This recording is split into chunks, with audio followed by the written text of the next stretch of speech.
குடிப்பழக்கத்துக்கு அடிமையான கணவர்.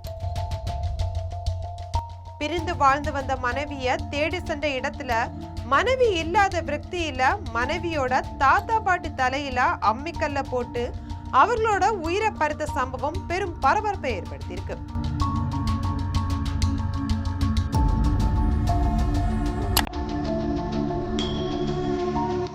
என்ன நடந்தது விரிவா பார்க்கலாம்.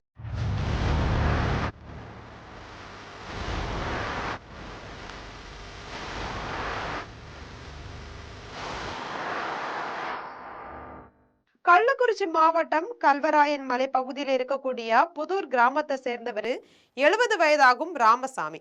இவருடைய மனைவி 65 வயதாகும் பொன்னம்மாள். இவங்க இருவரும் காட்டுக்கொட்டகை பகுதியில விவசாயம் செய்து தனியா தங்கி வாழ்ந்து வராங்க. ராமசாமிக்கு 2 மனைவிகள். முதல் மனைவி கீர்த்தி, இரண்டாவது மனைவி தான் பொன்னம்மாள். முதல் மனைவி கீர்த்தி சில வருஷங்களுக்கு முன்னாடியே இறந்து போயிட்டாங்க. முதல் மனைவி கீர்த்திக்கும் ராமசாமிக்கும் பிறந்த மகன் தான் குப்புசாமி. இவரும் கடந்த 4 மாதங்களுக்கு முன்னாடியே சேர்ந்த சதீஷ் என்பவருக்கும் கடந்த 3 வருஷங்களுக்கு முன்னாடியே திருமணம் நடைபெற்றிருக்கு.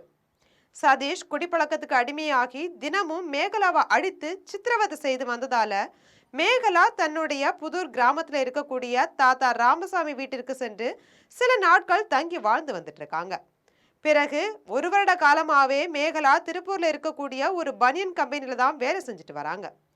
கடந்த 2 ஆண்டுகளுக்கு மேலா மேகலா கணவன் சதீஷுடன் கருத்து வேறுபாடு காரணமா பிரிந்து வாழ்ந்து வருவதா சொல்லப்படுது. இந்த நிலையில தான் நேற்று இரவு 10 மணி அளவுல ராமசாமி பொன்னம்மாள் தங்கி இருக்கக்கூடிய வீட்டிற்கு சென்றிருக்காரு சதீஷ். தன் மனைவி எங்கேன்னு கேட்டதற்கு அவங்க பதில் தெரியாதுன்னு சொல்லியிருக்காங்க. தன்னுடைய மனைவி எங்கன்னு கேட்டதற்கு தெரியாதுன்னு பதில் சொல்லியிருக்காங்க அந்த முதியவர்கள்.